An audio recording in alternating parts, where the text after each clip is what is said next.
Buenos días. Hola, buenos días. Agradecerle su asistencia a este desayuno de negocios Grupo Cero. No se escucha nada, ¿eh? Es que no está dado, creo. Sí, ¿No? vamos a darle con... Pero ese sí, está a lo mejor. Ese sí. Sí. El otro está encendido.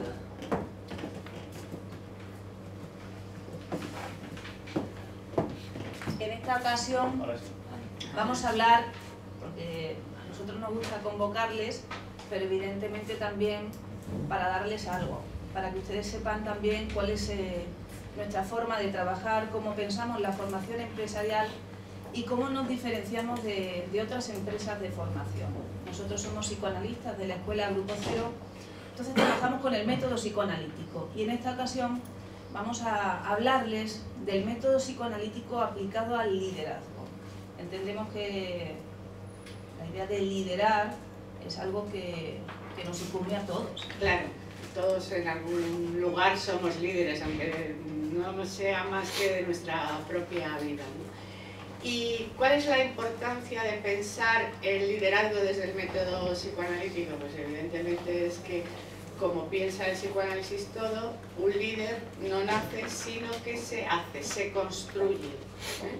Entonces, se trataría de ver cuáles son todas las habilidades que hay que potenciar para ejercer el liderazgo y cuáles son los obstáculos que hay que evitar para que la función se lleve a cabo de manera eficaz. Y sobre todo señalar que no hay un impedimento intelectual, ¿no? Alguien que llega a una posición de jefe de líder no tiene ninguna traba intelectual. Entonces, todos los conflictos o todas las trabas serían del orden afectivo. Ese es el problema. El obstáculo afectivo es lo que hay que saber manejar. Un líder tiene que conocer sus propios afectos y los afectos del grupo con el que trabaja, porque los afectos siempre son energía que puede jugar en contra o a favor del trabajo que se está realizando. Y los afectos siempre tienen que ver con cuestiones inconscientes. Eso está claro, ¿no? Digo, porque a veces ni siquiera uno no se da cuenta de las cosas que le pasan, ¿no? Entonces, hay que aprender a reconocerlas en cierta medida en uno para poder también reconocerlos en los demás, ¿no? Es bastante interesante esto que indicas, también para comenzar, porque hablas de esa construcción, de ese aprendizaje. Esto ya hace que todos aquellos que pensamos en algún momento yo no sirvo para esto, yo no tengo las condiciones necesarias, que pone 1000 trabas, 1000 obstáculos afectivos a la hora de conseguir un objetivo o desarrollar ese lugar de liderazgo, evidentemente ya le hemos quitado las excusas. Es decir, usted puede aprender a ser un líder, depende del ejercicio de estas habilidades y depende de que cambie su forma de pensar. Claro. Evidentemente supone una nueva función y eso requiere que haya pensamientos que ya no son válidos para el ejercicio de esa función. Claro, requiere un entrenamiento, ¿no? Y además es que también es importante señalar que es un trabajo que se realiza día a día, es cada vez. No es que uno llegue y ya lo he conseguido, no. Es todos los días uno tiene que, porque todos los días nos levantamos y un día estamos contentos, otros días estamos tristes, ¿no? Enfadados, no sabemos por qué. Entonces es un trabajo que es diario, ¿no? Y el trabajo diario precisamente es separarse de todas esas cuestiones personales para ejercer el trabajo o la función que se requiere, ¿no? Eso también es importante. Uno se tiene que dejar llevar por lo que la función, el trabajo requiere y no tanto por los afectos, ¿no? Eso es importante.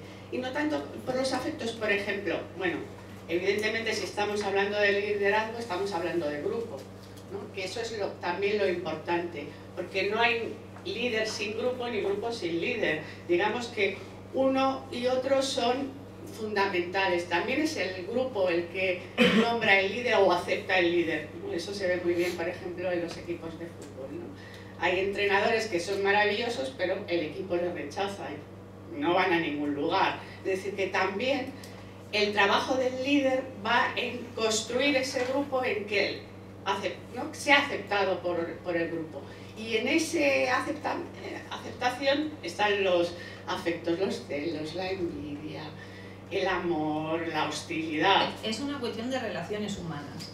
Incluso Freud ya determinó que un grupo podía estar constituido por dos personas. Es decir, que incluso muchos de ustedes puede que sean autónomos, trabajadores autónomos, y dicen, bueno, yo no tengo un grupo al cual liderar, pero sí, usted a veces desarrolla la función de líder para su empresa, pero en otros lugares ocupa la función de trabajador, de secretaria, tiene que saber diferenciar esos distintos niveles y requieren cosas muy diferentes. A veces fracasamos porque no aceptas a ese jefe que te dice que tienes que hacer esas cosas. Quieres hacer lo que te apetece. Entonces, ni el líder es líder en tu empresa, en tu propio proyecto profesional, pero tampoco dejas que el empleado pueda hacer adecuadamente su trabajo. Es tan importante el lugar del líder, como indica Pilar, porque el grupo va a necesitar de esa referencia, de esa autoridad, de esa persona que tenga una dimensión de la empresa, una dimensión del proyecto grupal, de hacia dónde vamos, qué queremos conseguir y qué elementos son necesarios para hacerlo. Claro. Y eso es lo que gestiona la dinámica grupal.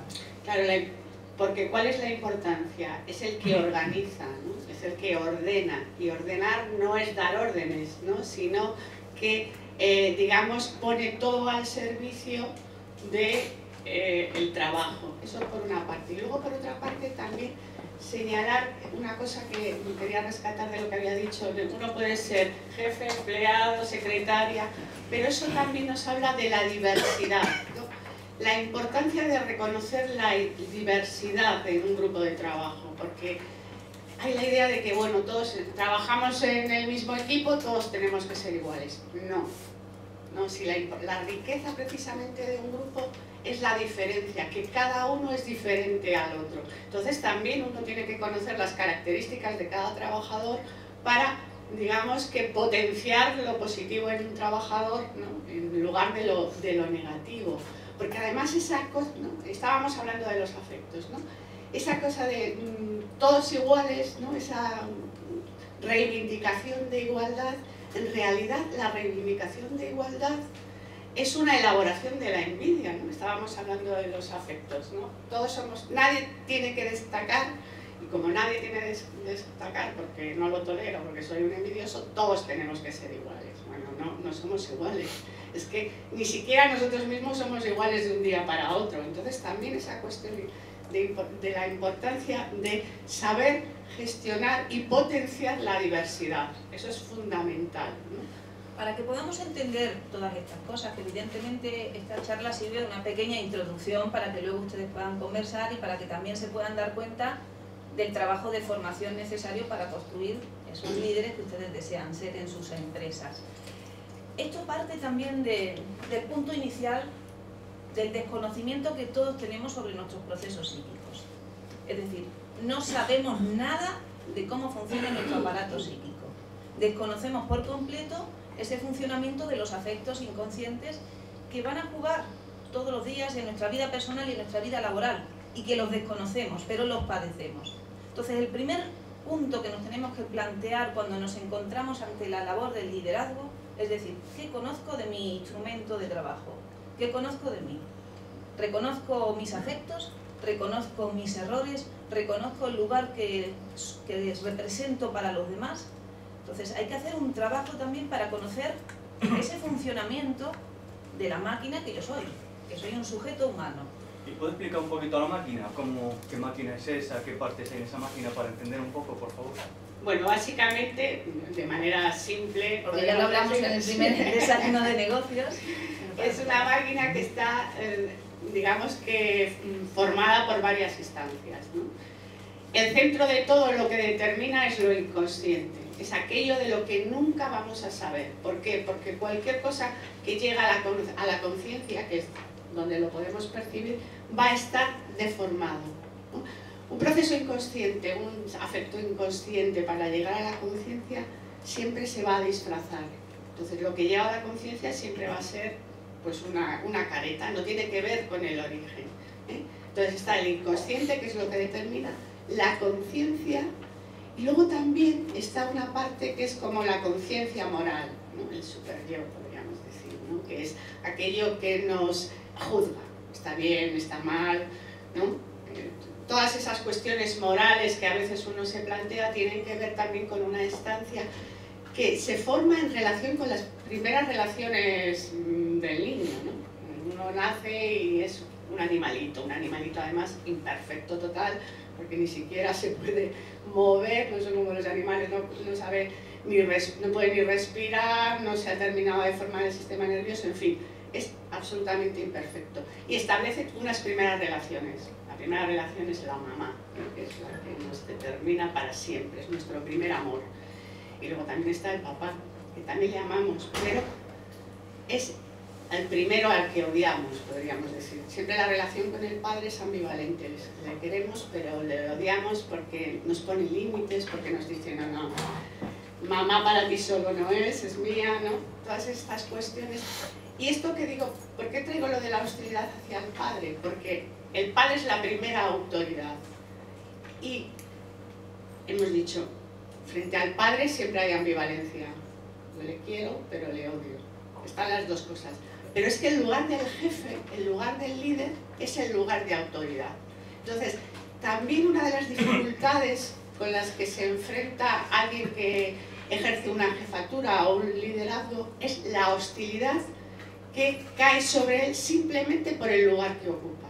Siempre va a haber hostilidad, más o menos manifiesta, a veces muy solapada, porque por ejemplo podemos pensar una persona que en un grupo determinado nunca habla, nunca dice nada, todo silencioso, ¿no? Bueno, pues ese silencio que nunca habla, que luego no habla nunca en el grupo, no habla nunca en el trabajo, pero luego en la cafetería tomando el café no veas todo lo que dice, ¿no? Ese silencio es muestra de hostilidad, ¿no? Entonces, la hostilidad siempre va a estar presente y hay gente que no la tolera. ¿Por qué? Porque lo que no tolera son los propios sentimientos hostiles que todos tenemos, ¿no? Porque esto de los afectos, porque decíamos reconocer los afectos, lo primero que tenemos que saber es que todos envidiamos, celamos, odiamos, amamos, porque son sentimientos humanos. Entonces, la cuestión es que, ¿qué hacemos con eso? Porque habitualmente uno le pregunta a alguien y dice, no, yo celoso, no soy celoso, envidioso, para nada. Pero ¿cómo que no? Si eres un humano, es inevitable, si ni siquiera lo reconoces. El problema es que cuando uno no reconoce un afecto, el afecto le lleva delante. Entonces ese es el problema. Entonces uno lo primero que tiene que pensar es que sí, en un momento determinado voy a estar celoso, muy sencillo. ¿Quién no se ha sentido excluido en algún momento? En un grupo. Bueno, pues si se ha sentido excluido, es que estaba celoso. Así de simple, pero uno lo tiene que saber, ¿no? Si yo estoy fuera de la escena, en una escena en la que estoy presente y me siento fuera, es que estoy celoso. Entonces, también reconocerlo. Y, claro, tampoco es malo, porque ¿qué nos indican los celos? Un deseo, sin más. Los celos siempre nos indican un deseo. Yo qué sé, se van dos compañeros a tomar un café y dicen, ay, no me han dicho nada, pues tengo que reconocer que a mí no hubiera deseado irme con ellos a tomar un café. Sí, a veces las cosas son tan simples como eso, pero no, si no lo reconozco me quedo excluido, enfadado, me voy a vengar, porque es muy interesante porque un líder no puede ser ingenuo ante estas cosas. Un líder no es líder porque se deja llevar y porque actúa de cualquier manera. Es líder justamente porque tiene un conocimiento, puede ser a través de su trabajo, de formación, puede adquirir ese saber cómo ejercer el liderazgo, o puede ser de alguna manera una inteligencia inconsciente que tiene sobre estos procesos, sobre esos manejos de las relaciones humanas. Y se da cuenta de lo que le pasa, del otro lo que le pasa, de lo que le tiene que decir a este, de cómo tiene que juntar a estos para trabajar y a estos no. Hay personas que son líderes justamente por esa inteligencia que tienen, que le saben, que le ayudan a manejar las relaciones humanas. A tratar a cada uno de manera diferente, ¿no? Claro. Entonces es muy interesante también, antes que hablabas un poco simplemente del funcionamiento del aparato, de cómo está estructurado, el líder de alguna manera también sería como el inconsciente de ese grupo. En tanto que su funcionamiento, cuando uno quiere ejercer el poder, lo pierde. Si usted quiere ser líder y quiere ir recordándole a todos sus trabajadores que usted es el líder, ¿no? Uno no tiene que demostrar su liderazgo, tiene que hacerlo, ejercerlo, pensarlo. Los otros te tienen que respetar por ese lugar y evidentemente te respetan porque tú estás capacitado para llevarlo a cabo. Ahí es donde se sustenta el lugar del líder. Cuando lo recuerdo, cuando me impongo, cuando actúo autoritariamente o hostilmente sobre los demás, pierdo el lugar que creía haber conquistado. Entonces, la actuación del líder tiene que ser inconsciente, tiene que ser en ese manejo de las relaciones y tengo que darme cuenta de que en la apariencia de las situaciones no está la verdad de las cosas. Porque lo que nos viene a enseñar el psicoanálisis es que lo que vemos en nuestra realidad tiene que ver con la conciencia, con ese órgano perceptivo que no dice para nada la verdad de los objetos, de las personas, de las relaciones. Eso que yo digo, tengo intención de hacerlo muy bien, colaboramos, tenemos la reunión del equipo y todos estamos de acuerdo, si todo fuera así tan bonito, los resultados serían muy fáciles de conseguir y nos damos cuenta que no es tan fácil, que una cosa es el dicho y otra es el hecho. La labor del líder es ayudar a que esos objetivos que se establezcan se lleven a cabo, pero con las dificultades que hay. Es decir, que mis trabajadores estén a favor de la empresa, que entiendan bien las indicaciones, que lo lleven a cabo, que traten bien al cliente, que quieran ganar. Todo eso tengo que concebirlo como líder. Si no lo concibo, no sé dónde estoy, no conozco las características de mi empresa ni las características del trabajo que tengo que realizar. Claro, lo que pasa es que eso ya sería un efecto.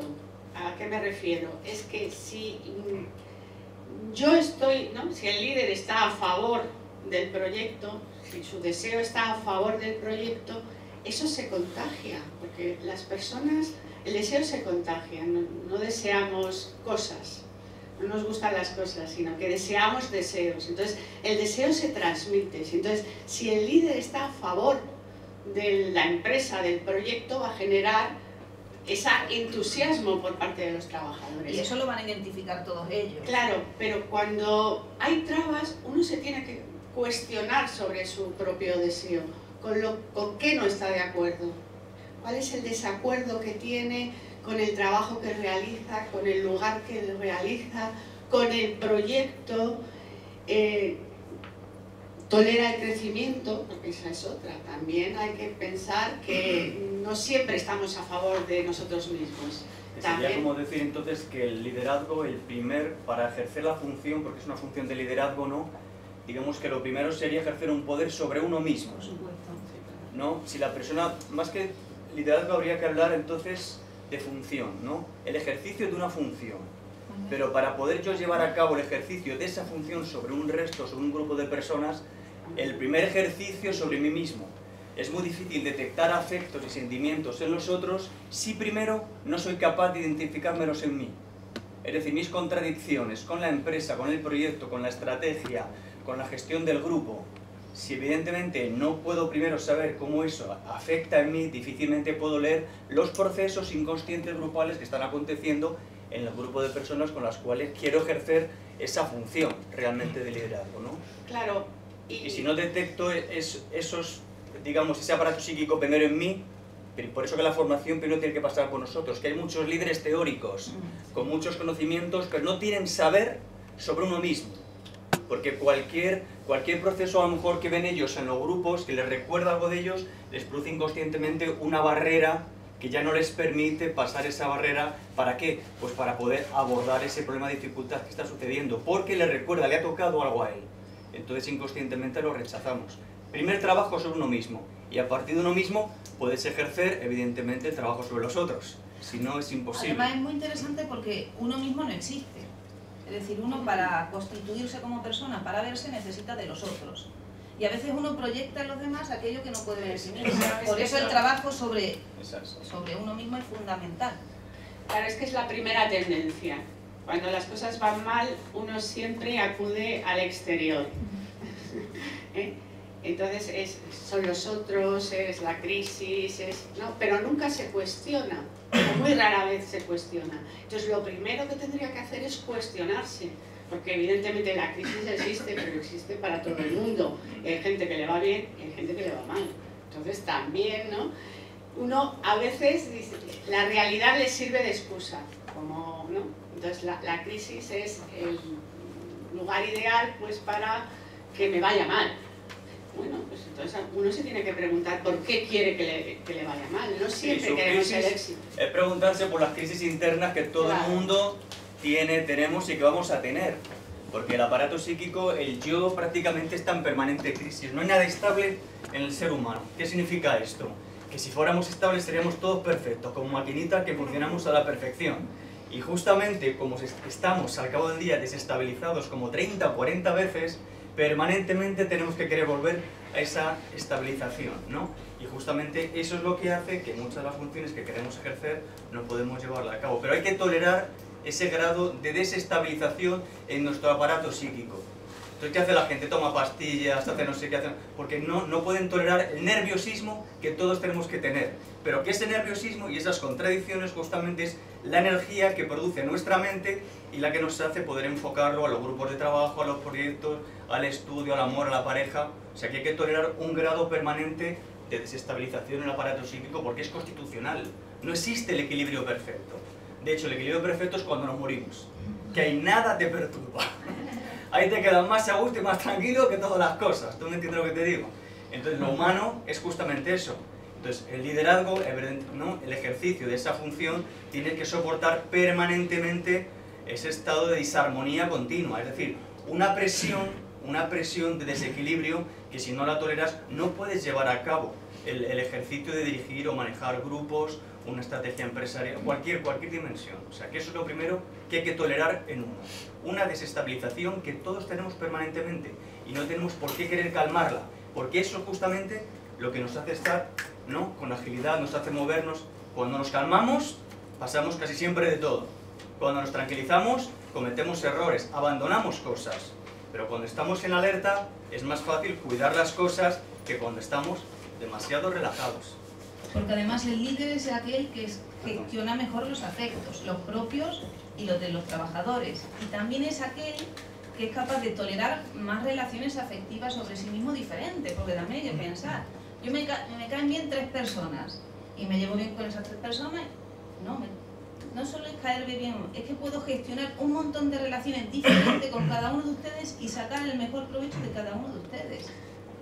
Claro, porque además, ¿no?, con respecto a lo que decía Miguel, también la cuestión de que si uno no tolera esa incertidumbre, esa inquietud, tiende a calmarlo, se va a precipitar, ¿no? Quiere concluir rápidamente, ¿no? Un proyecto, pues un proyecto siempre es a corto, a medio, a largo plazo, pero siempre requiere un tiempo y un trabajo.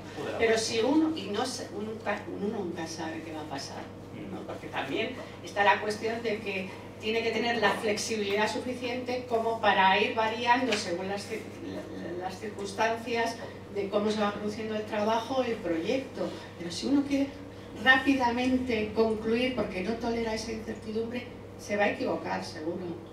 Seguro, eso es, porque la precipitación nunca es buena. Entonces también tiene que tener la templanza necesaria para tolerar el tiempo que requiere el proyecto que sea, ¿no? Y luego también está una cuestión muy importante que está en juego, ¿no?, que es el narcisismo. El narcisismo es el egoísmo, podríamos decir, pero que no está mal. Uno, porque tiene un cierta cuota de narcisismo, se cuida y no pone la mano en el fuego para no quemarse, ¿no? Eso, el amor por uno mismo está bien, pero tiene un límite. El problema es cuando uno piensa que es el mejor, ¿no? Porque a veces esa es la cuestión, no solamente del jefe, sino de algún trabajador. Yo soy o el peor, también el peor también es un narcisismo. Soy el peor de todos, ¿eh? Y no hay manera de mejorar, ¿no? Soy el peor. Es un narcisismo, pero auténtico, ¿no? O soy el más tonto, el menos inteligente, o nada me va a cambiar, nada me puede transformar, es que yo soy así, por más que quiero no puedo modificar nada. Narcisismo. Claro, porque tiene que tener una personalidad hábil. Muchas veces se dice, no, es que hay que tener mucha personalidad, pero es todo lo contrario.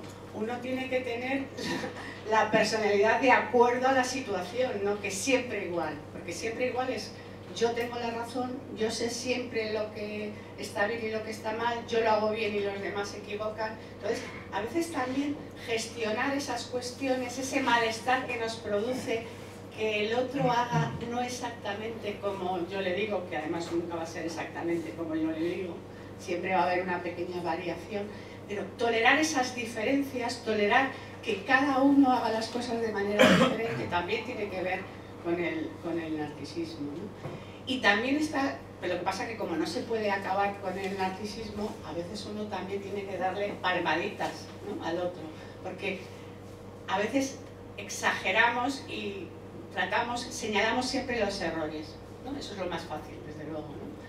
Siempre señalamos los errores, pero nunca señalamos los aciertos, o casi nunca señalamos los aciertos. Entonces, a veces hay que señalar los errores y a veces hay que señalar los claro, aciertos. tiene que ser virtud del líder esa, pues, sacar claro, lo mejor de cada uno de ellos, claro, y a partir de ahí ayudarles a poder lo que todavía no pueden. Claro, y además, cómo y cuándo señalar los errores. Claro, y lo decimos ahora en público, le dejamos en ridículo, hacemos sentir mal. Evidentemente, el buen rollo que pueda haber con tu líder lo has estropeado. No, pero además es que cuando a uno le pisan el callo, luego se venga, ¿eh? Digo que eso no todo el mundo, pero la tendencia es ¿y cómo se venga uno? Pues de la manera que el trabajo es muy fácil, haciendo mal las cosas. Es mejor, ¿no? Un pequeño error, una pequeña equivocación, un pequeño lapsus, bueno, eso es un gesto de hostilidad.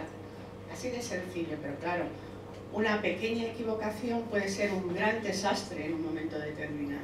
Entonces también esas cuestiones hay que tenerlas en cuenta, ¿no? Por eso es muy importante trabajar la capacidad de escucha.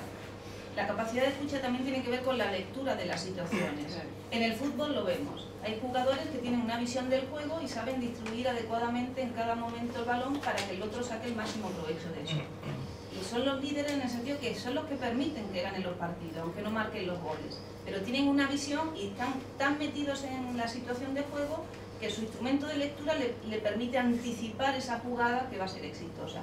El líder tiene que ser un poco así, tiene que saber escuchar aquellos procesos que hemos dicho, que no siempre te van a venir dado por la conciencia, por lo que tu trabajador te dice, te lo va a ir diciendo la situación, eso, ¿no?, los corrillos que veo que se forman, ese silencio que puede haber en esa persona que me puede estar manifestando un malestar que no puede decir porque tiene miedo a decir su opinión o decir la verdad y lo que pueda ocasionar eso. Entonces tengo que permitir construir relaciones de confianza con mis empleados para que haya lugares donde puedan hablar, que me den información, que me puedan ayudar a prevenir o solventar ciertas situaciones, pero tengo que tener ese instrumento donde vea más allá de lo que mis ojos me permiten. Y tiene que ver, como decía antes Pilar, con la personalidad. Si yo todo el tiempo estoy imponiendo mi parecer, mis gustos, mis opiniones sobre la realidad, gustos tenemos todos. ¿Por qué las opiniones de un líder van a ser mejores que las opiniones de un trabajador?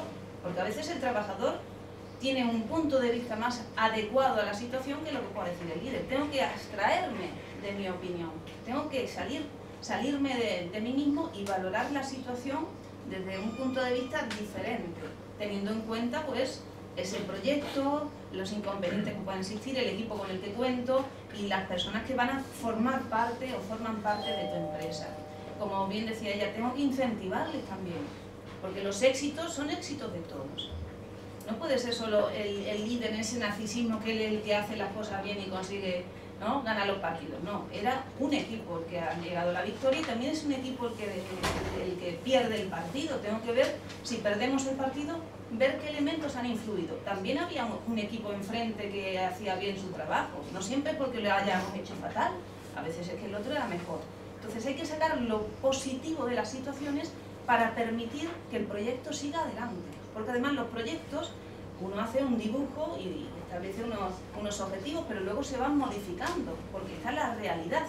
Entonces tengo Claro, que ser... sería hacer lecturas constructivas, Claro, ¿no? claro. Porque criticar es muy sencillo. Fácil, lo primero Qué que mal se está ve. hecho, que esto no funciona, que eso no va. Vale, pero entonces nos quedamos todos así. ¿Y ahora qué? Generas un malestar tremendo en el grupo y luego levanta ese malestar, esa agresividad y esa hostilidad que has producido. Entonces, lecturas constructivas realmente, es decir, analizo qué es lo que ha sucedido, qué ha habido de más, qué ha habido de menos, en qué realmente se ha podido quedar el proyecto desviado, no estancado, que no va. Eso realmente es lo que tenemos que trabajar a la hora de ejercer la función del liderazgo realmente, ¿no? Porque ellas dicen, tenemos que, está bien, que tenemos que escuchar, pero yo iría un paso más atrás. Primero nos tenemos como que quitar los tapones psíquicos, ¿no? La ceguera psíquica. Y para eso, si no hacemos un trabajo primero sobre nosotros mismos, es muy difícil escuchar otras cosas o ver otras cosas. Y es porque realmente vemos y escuchamos desde la ideología aprendida. Y también desde los conocimientos que la universidad nos ha dado. Y luego al final te acabas dando cuenta que eso más o menos está bien, pero que luego al final es la experiencia de vida la que te hace más grande o más pequeño en la pareja, en el amor, en las relaciones personales, en el trabajo, que al final lo que se cotiza es la experiencia de vida. Por eso dices, un líder, una persona joven, sí, le falta evidentemente un training, que es una experiencia de vida, que tú puedes adquirir muchos conocimientos y mucho saber, pero que va a ser más complejo que una persona que ya ha hecho un bagaje, ¿se entiende? Entonces, si uno trabaja primero sobre uno mismo, que es lo que el método psicoanalítico viene a decir, puedes evidentemente acortar tiempo, digamos, en ese aprendizaje y adquirir una ventaja competitiva con respecto a los demás. Y de hecho se está valorando mucho en recursos humanos cuando se hacen entrevistas a personas, se valora mucho el manejo de lo psíquico. Si tienes algún conocimiento de la grupalidad, yo lo estoy viendo en muchas empresas, que ese plus que tú tienes sobre el funcionamiento de lo psíquico en los grupos ya te está dando ventaja competitiva sobre cualquier otra persona que quiera ahora mismo entrar para un mismo puesto de trabajo. Entonces, el trabajo primero sobre uno mismo, evidentemente, y si no hay un trabajo sobre uno mismo, es muy complejo y muy difícil, evidentemente, ejercer ese trabajo sobre nosotros. Claro, porque uno tendría que escuchar sin ideas previas, y eso no es fácil. Eso sí que requiere un entrenamiento, un trabajo sobre uno mismo. Porque si uno va con ideas, escucha desde esa idea. No puede escuchar lo que le están diciendo. Entonces, tendría que estar limpio de ideas para poder escuchar lo que está pasando y lo que le están diciendo. Eso es fundamental, ¿no? Pero es que además se nos dice en muchas ocasiones, no, uno tiene que tener muchas ideas. No, las ideas no las tiene que tener, las ideas se tienen que producir. Claro, porque eso es racionalista. Claro. Y el racionalismo lo que hace es que actúa como obstáculo para este saber inconsciente que decimos que es el que determina el éxito en el desarrollo de tu función. Entonces, querer tener, como a veces uno tiene un gran currículum, he hecho 3 másteres y tal, y voy por ahí arrasando a mi pareja, a mis amigos, no, es el saber inconsciente en tu manejo de las relaciones y de eso que has aprendido el que te va a permitir tener éxito, no en las relaciones, no que tú todo el tiempo estés recordándolo, porque el conocimiento no determina el éxito. Es el saber inconsciente, saber interpretar en esa situación qué es lo que esa persona necesitaba que le dijeras y que la potenciaba para desarrollar esa acción. Y porque no hay estados fijos permanentes, que digo que uno te haces un máster, todos los conocimientos habidos y por haber, ¿vale? Todos los conocimientos, pero te das cuenta que muchas veces no sabes utilizar esos conocimientos porque te das cuenta que no se trata exactamente de conocimientos, que te das cuenta que no hay nada parecido de un grupo de un día para otro, pero uno mismo al cabo del día cambia un montón de veces. ¿Cuántos yos tienes al cabo del día? Un montón de manifestaciones. Eso imagínatelo en un grupo de 15, 20, 30, 50, 60 personas que tienes que estar continuamente trabajando con ellos. Si al cabo del día tú tienes un montón de yos en ti que están cambiando su manera de ser y de actuar, imagínate eso si lo multiplicamos entonces por todo un grupo. Nos encontramos en 30 personas por 30 como 900 cambios diferentes y combinaciones diferentes.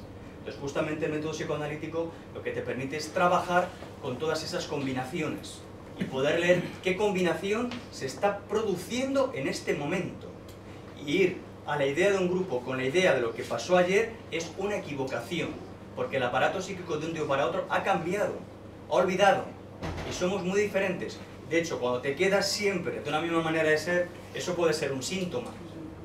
O sea que si tú eres igual ayer, a hoy, a mañana, tienes que sospechar, porque no hay un estado permanente en el ser humano, está cambiando. Y eso es justamente lo que nos vuelve locos cuando trabajamos con grupos. Dice, pero ¿cómo puede cambiar esto y moverse tanto? No sé leerlo, no sé cómo actuar, no sé cómo intervenir. Y justamente el método psicoanalítico te permite trabajar con esa diversidad. Es decir, es todo diferente y de un día para otro ni yo soy el mismo. Y ni el grupo puede ser el mismo de un día para otro. Cambia. Que las etiquetas las pone uno, no las pone el otro. Exacto, muy bien. Entonces también... Somos nosotros los que hacemos los grupos conflictivos, que decimos, este grupo es conflictivo, este grupo es bueno, este grupo es malo. O sea, ya lo estoy juzgando, ya lo estoy predeterminando, ya lo estoy construyendo como agresivo. Porque yo me he dado cuenta que muchos grupos, ¿no?, están construidos por la persona que ejerce el liderazgo. Y realmente que el fracaso de ese grupo es realmente que tú has construido el fracaso, porque has concebido a esa persona como hostil. Digo, ella es buena persona, ella es una loca desesperada, él es agresivo, él es celoso, entonces ya creo que él es así. Le etiqueto, le conformo, le pienso, le construyo. Entonces si tú empiezas a pensar que las personas son así, eso es lo que tienes. Esa batalla de personas que en el fondo dices, pero bueno, ¿qué es esto? Pero eres tú el que estás concibiendo a la persona de una manera de ser. Y a las personas no las podemos concebir de una manera... Tenemos personalidad, pero la personalidad es lo más cambiante que hay. Métanse esto en la cabeza porque es importante. No existe una misma persona, no es idéntica nunca igual de un día para otro. Y un grupo tampoco.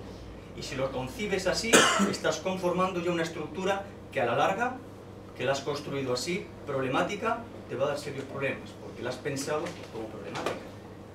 Claro, porque como lo que determina es lo inconsciente, si yo pienso de una determinada manera, actúo de esa manera. Aunque quiera actuar de otra, no. Si yo lo pienso como agresivo, le voy a tratar como si fuera agresivo. Y le voy a convertir en agresivo, eso está claro. Sí, ¿no? o como porque, estúpido, como válido, como inválido. Sí, da igual, ¿no? Digo, porque es algo que se contagia, ¿no? Entonces, también hay que tener en cuenta esa cuestión, ¿no? Que el saber, ¿no? Se produce en el momento.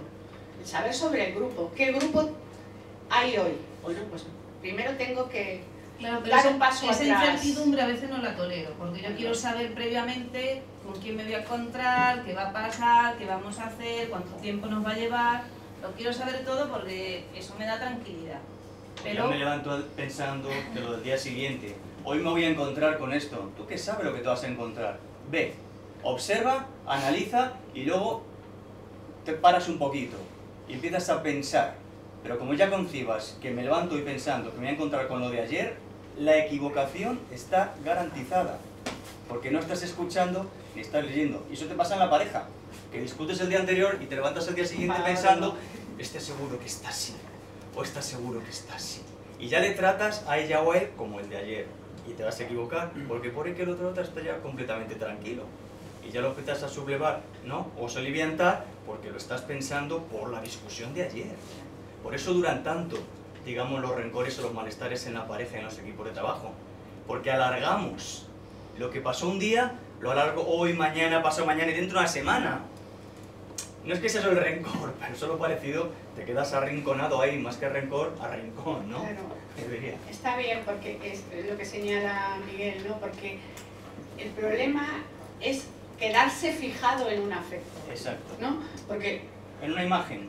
sí, en cualquier cosa, fijarse ahí. Exacto. Cuando somos lábiles, los afectos son lábiles, es un segundo, es un momento, pero claro, si yo discuto con mi pareja y pienso, uy, esta se va a levantar de mal humor, ya le saludo, hola. Exacto, sí, Y ¿no? ya el hola, ya la enfadada soy yo, y el otro ya me va a contestar, ¿no? Digo que... Pero son cosas que no nos damos cuenta de ellas porque son inconscientes. Entonces también tenemos que tener en cuenta esas cosas, la importancia de los afectos y que es un segundo, es una frase, que es la siguiente frase lo importante, no la anterior. Uno se queda en la frase anterior, oye, ¿qué me ha dicho? No, ¿cuál es la siguiente frase? Yo le voy a decir algo, a ver cuál es la siguiente frase. Claro, ayer éramos otros, querida. Seamos hoy otros nuevos. Pero como en la pareja ni en los grupos nadie puede pronunciar esa frase, te quedas en la frase de atrás. Yo discuto, me levanto, lo de ayer éramos otros, hoy somos otros. Digamos palabras nuevas, otra conversación nueva.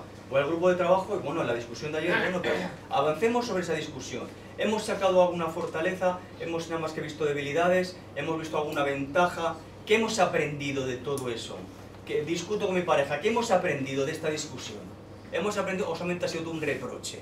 ¿Y qué es un reproche? Porque tú, porque yo, porque tú, porque yo, en la pelota así. Pero eso no es ningún avance. Entonces, paremos un poco el juego. Nos sentamos y reflexionamos tranquilamente.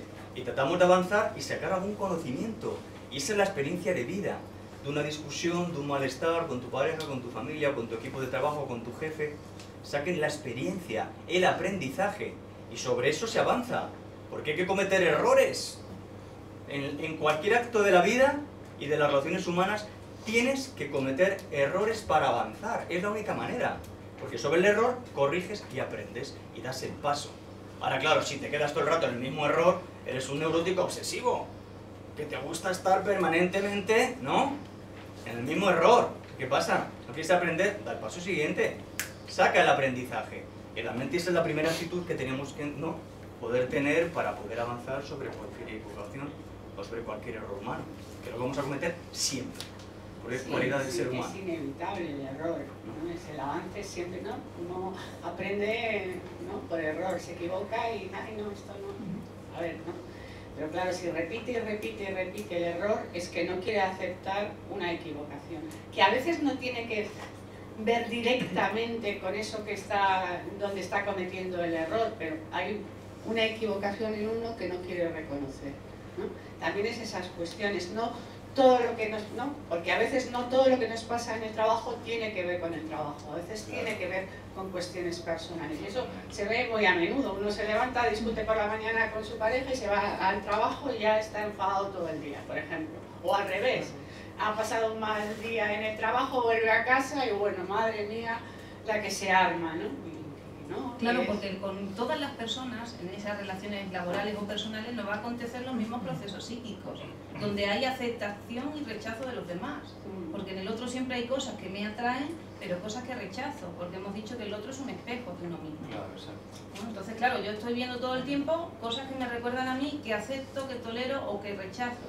Y claro, si me dejo llevar y si no me doy cuenta de ese mecanismo que actúa en mí, me voy peleando y voy entorpeciendo la labor de trabajo. Como bien me han dicho, tiene que ser guiada por el proyecto, no por los afectos. Los afectos van a pasar, pero son encubridores de otras cosas. Por ejemplo, de la intolerancia que ciertas personas tienen a ganar dinero, a progresar en su trabajo, a aceptar compartir el beneficio entre otras personas. Porque claro, pensar que el ser humano es bueno y siempre quiere lo bueno es una ingenuidad que un líder no se puede permitir. El líder tiene que saber que somos contradictorios, ¿no? Que nuestro aparato psíquico desea una cosa y también desea la contraria. Que nuestra conciencia nos dice que somos así, pero nuestro inconsciente nos lleva a desear de otra manera. Entonces tenemos que conocer esas cosas también para poder manejar los afectos que al final se producen como si fueran infantiles, ¿no? Como si fuera un niño que tuvieras ahí y que a veces le tienes que acompañar para que pueda hacer algo. Claro, también porque es interesante esto, porque también uno tiene que pensar que si le va mal, por mucho que proteste, ay, porque fíjate que mal me va y tal, si le va mal, uno tiene que pensar que hay algo en él que se satisface con eso que va mal. Porque en todos nosotros existe una culpa que nos lleva a buscar... Eso es fuerte, ¿eh? Sí, una tendencia masoquista, por ejemplo. ¿Quién reconoce su tendencia masoquista? Ustedes aquí hacen una valoración de su mes de trabajo y seguro que hay cosas que podrían haber hecho mejor. ¿Quién reconoce, ¿no?, que hubo una tendencia masoquista, que no quiso ganar y hubo algo que no hiciste porque algo se satisfacía en ti, en ese sufrimiento, en ese no hacer? Esa desgana que me entró el día que tenía que hacer una llamada telefónica y al final no la hice, pues a lo mejor es esa tendencia masoquista, que se satisface ahí. Todo se hace para algo, para alguien. Claro, las acciones humanas no tienen... No es importante lo que dicen, eso es importante, pero también hay que pensar que los seres humanos podemos las cosas cuando podemos. Es decir, que también no vamos a pensar que cuando algo no lo logramos es que pues, soy un imbécil, soy un masoquista, soy un estúpido, soy un impotente. No. Hay que pensar cuándo me da la cabeza realmente para poder elaborar ese cambio. Porque nosotros hemos visto personas que forzaron cambios que no estaban preparadas para ellos y lo rompieron todo para volver al estado anterior. Que realmente digo que cuando las cosas nos pasan, cuando nos están pasando y cómo nos están pasando, debemos pensar que es justamente lo que en ese momento es lo que más toleramos, aunque nos esté yendo mal.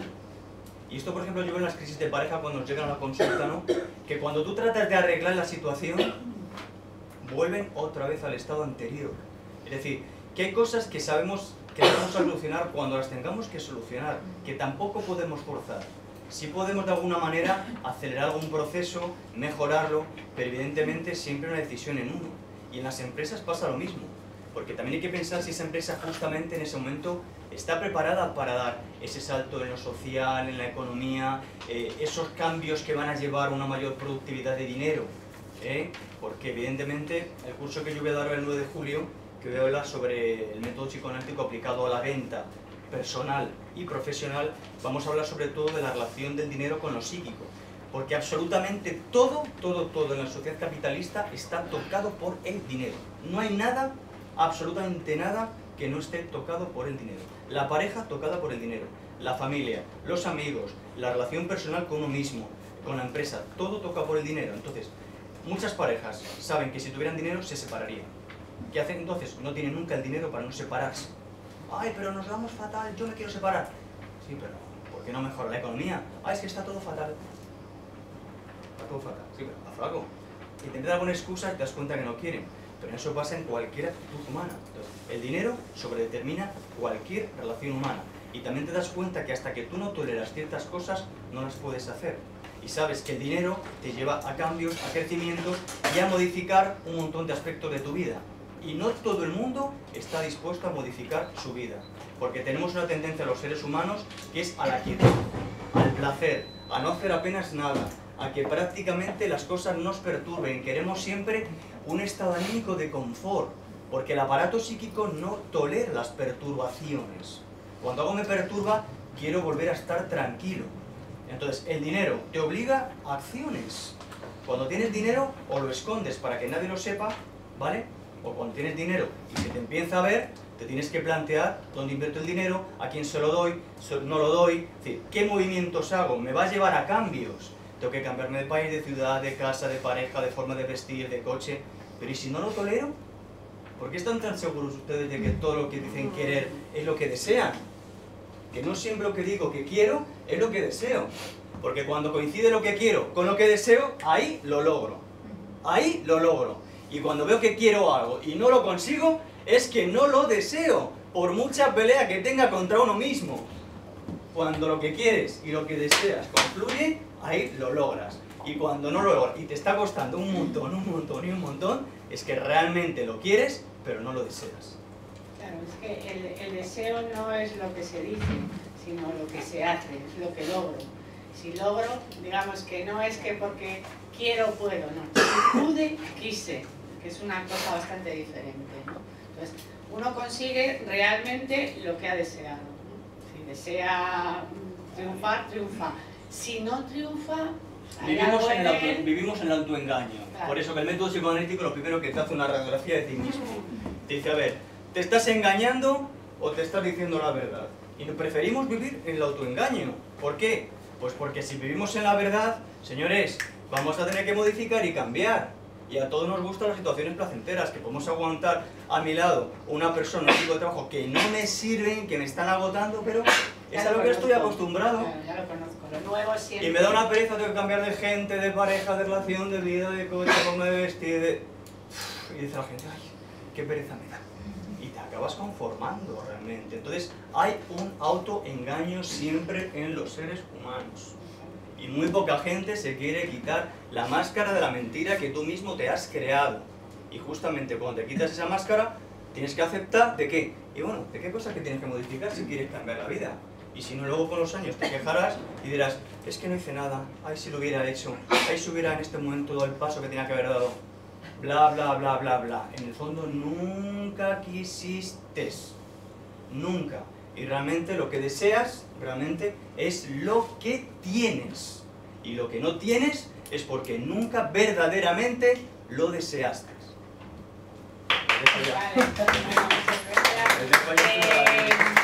Les recuerdo que si son tan amables de rellenar los datos de la encuesta también para luego poderles invitar a los próximos eventos y que el curso, Miguel, que día El era? 9 de julio, Sí. sábado, de 10 a 2, va a haber un 2:30. curso, Sí. a 2:30, un curso del método psicoanalítico aplicado a la venta personal y profesional que dará. Exacto. el Entonces vamos a doctor trabajar Martínez. sobre la cuestión vamos a trabajar el aparato psíquico, cómo funciona en uno, aprender a conocernos y sobre todo de cara a cómo vendernos en las relaciones personales, familiares, amistades, ¿no? laborales Y luego sobre todo eso de cara a cómo mejorar la productividad si entiendo ciertas cuestiones con dinero. Prácticamente va a ser el manejo del dinero y las repercusiones que tiene en lo psíquico, tanto en el hombre como en la mujer, porque hay serias diferencias en el manejo del dinero en el hombre y en la mujer.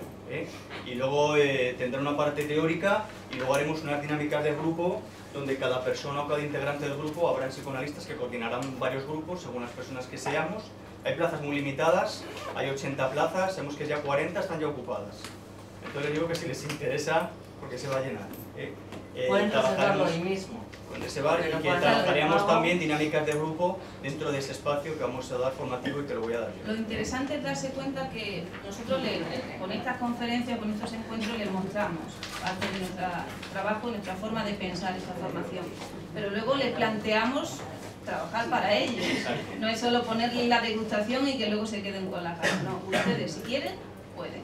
Muchísimas gracias. Ahora pasamos al desayuno a conversar un poquito.